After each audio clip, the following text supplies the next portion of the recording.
చారు స్పెషల్. నేను మీ భారతి.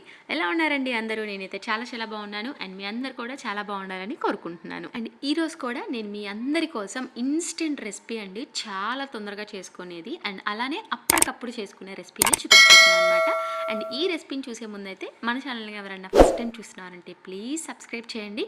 అలానే పక్కనున్న బెల్ ఐకాన్ని కూడా హిట్ చేయండి. అండ్ ఫస్ట్ అయితే నేను ఇక్కడ ఒక బౌల్ తీసుకొని 1 కప్పు అటుకులు అండ్ అలానే 1 కప్పు బొరుగులు అండి. అండ్ బొరుగులను అయితే పఫ్డ్ రైస్ అని కూడా అంటారనమాట ఇంగ్లీష్లో. సో రెండింటిని సమానంగా తీసుకొని జస్ట్ ఒక 2 సార్లు వాటర్తో అందులో ఉన్న మట్టి అంతా కూడా పోయేలా క్లీన్ చేసేసుకొని వాటర్ స్ట్రెయిన్ చేసేసేసి ఒక 5 మినిట్స్ తర్వాత ఇలా బ్లెండర్లో యాడ్ చేసేసుకొని తగినన్ని వాటర్ పోసుకొని ఇలాగా చూపించే విధంగా మనం స్మూత్ పేస్ట్ లాగా ప్రిపేర్ చేసుకోవాలండి. అండ్ నాకైతే 2 to 3 కప్స్ వరకు వాటర్ పట్టాయండి, ఎందుకంటే నేను ఎక్కువసేపు నానపెట్టలేదు. సో జస్ట్ ఒక 5 మినిట్స్ పాటే నానపెట్టేసేసుకొని ఇలా పేస్ట్ లాగా ప్రిపేర్ చేసుకున్నాను. సో ఇలా మనం పేస్ట్ లాగా ప్రిపేర్ చేసుకున్న తర్వాత దీన్ని కూడా ఒక బౌల్లోకి తీసేసుకున్నామండి. అండ్ ఇప్పుడు దాన్ని ఒక పక్కన పెట్టేసేసి ఒక 1/2 కప్పు పెసరపప్పును తీసుకుంటున్నాను అండి, అంటే ఎల్లో మూంగ్ దాల్ అనమాట.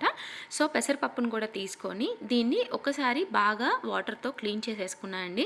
అండ్ క్లీన్ చేసుకున్న తర్వాత దీన్ని ఒక 1/2 అవర్ పాటు నేను నానబెట్టుకున్నానండి. అండ్ ఇలా వాటర్ యాడ్ చేసేసుకొని జస్ట్ ఒక 1/2 అవర్ పాటు సోక్ చేసుకున్న తర్వాత దీన్ని కూడా బ్లెండర్లో ఆ వాటర్తో పాటు యాడ్ చేసేసాయండి. అండ్ మీకు వాటర్ కనుక ఇంకొన్ని ఎక్కువ పడితే మీరు యాడ్ చేసేసుకోవచ్చు. అండ్ నాకైతే ఆ వాటర్ అనేవి సరిపోయాయండి. అండ్ ఇలాగా యాడ్ చేసుకున్న తర్వాత ఇలా స్మూత్ పేస్ట్ లాగా ప్రిపేర్ చేసుకోవాలండి. అండ్ ఇప్పుడు దీన్ని కూడా మనం ఇందాక ప్రిపేర్ చేసి పెట్టుకున్న బ్యాటర్లోకి దీన్ని కూడా వేసుకొని 2 పిండ్లు కూడా బాగా కంబైన్ అయ్యేలాగా బాగా కలుపుకోవాలండి. అండ్ కిందది మనకి పోహాది అండ్ అలానే బొరుగులది కాబట్టి కొంచెం జిగురు కూడా ఎక్కువగా ఉంటుంది. సో కాబట్టి ఇది బాగా కలుపుకోవాలండి, ఉండలు ఏమీ లేకుండా.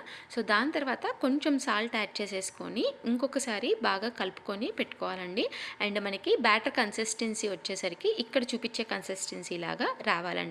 అండ్ ఇలాగ మనకి కన్సిస్టెన్సీ ప్రిపేర్ అయిన తర్వాత ఒక ప్యాన్ని పెట్టుకొని హీట్ చేసుకున్న తర్వాత ఇక్కడ చూపించే విధంగా బ్యాటర్ యాడ్ చేసేసుకొని ఎక్కువగా స్ప్రెడ్ చేయొద్దండి, జస్ట్ నార్మల్ స్లైట్గా స్ప్రెడ్ చేసేసుకొని ఆయిల్ అప్లై చేసుకోవాలండి. అండ్ ఇక్కడ ఈ దోశ రెసిపీకి వచ్చేసరికి మెయిన్ కావాల్సింది కొంచెం పేషెన్స్ అండి, ఎందుకంటే ఇది లో ఫ్లేమ్లో మాత్రమే కుక్ చేసుకోవాలండి. అండ్ అలానే కుక్ అవ్వడానికి కొంచెం ఎక్కువ టైం పడుతుంది అనమాట. అండ్ ఒకవైపు కుక్ అయిపోయిందంటే మనకి ఇంకో వైపు అనేది త్వరగా కుక్ అయిపోతుంది. అండ్ ఇలా ఒకవైపు కుక్ అవ్వడానికి మనకి లో ఫ్లేమ్లోనే జస్ట్ ఒక 5 to 10 మినిట్స్ వరకు పడుతుందండి. అండ్ ఇలాగా కుక్ అయిన తర్వాత మనం ఇంకో వైపు కూడా తిప్పి వేసుకున్న తర్వాత అది కూడా లో ఫ్లేమ్లోనే మనం కుక్ చేసుకోవాలండి, లేదంటే పిండి అంతా అతుక్కుపోయి జిగురుగా వచ్చేస్తుందండి. సో ఇలా మనకి కుక్ అయిపోయిన తర్వాత మనం ప్లేట్లోకి తీసేసుకొని నేనైతే టొమాటో చట్నీతో సర్వ్ చేసుకున్నాను అండి, చాలా బాగుంది. అండ్ మీకు ఈ రెసిపీ నచ్చితే కనుక ఖచ్చితంగా ఒక లైక్ చేసి మీ ఫ్రెండ్స్ అండ్ రిలేటివ్స్కి కూడా తప్పకుండా షేర్ చేయండి. అండ్ తినడానికైతే నోట్లో వేసుకుంటే కరిగిపోయేలాగా ఉన్నాయండి. అండ్ మరిన్ని రెసిపీస్ కోసం మన ఛానల్ని తప్పకుండా ఫాలో అవ్వండి. Thank you for watching. Signing off మీ భారతి.